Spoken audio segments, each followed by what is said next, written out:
Pembe küçük dudağım söyledi şarkımızı. Pembe küçük dudağım söyledi şarkımızı. İndi bahar Ankara'nın sesli yamaçlarına. İçti sesi Afrika'da taşlı gönül sızı. Her yere dağladı kalbini bağlı Anadolu saçlarına. Her yere dağladı kalbini bağlı Anadolu saçlarına.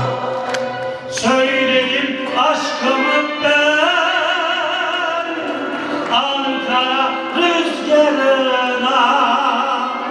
Olmadı kaldı benim her nefesim yanına.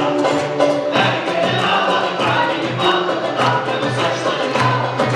Her yere dağladı kalbini bağlı Anadolu saçlarına.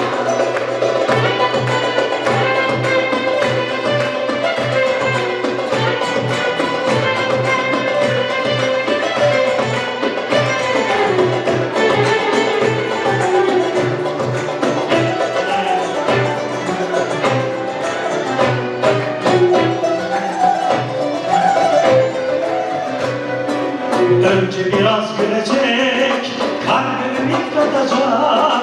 Önce biraz gülecek, kalbimi miklatacak. Söz verecek, sevmeyecek, hepsini anlatacak. Sevmeyecek, sevmeyecek, belki de ağlatacak. Boş yere ağlama kalbini bağlı Ankara kızlarına. Boş yere ağlama kalbini bağlı Ankara kızlarına. Söyledim aşkımı ben Ankara rüzgarına.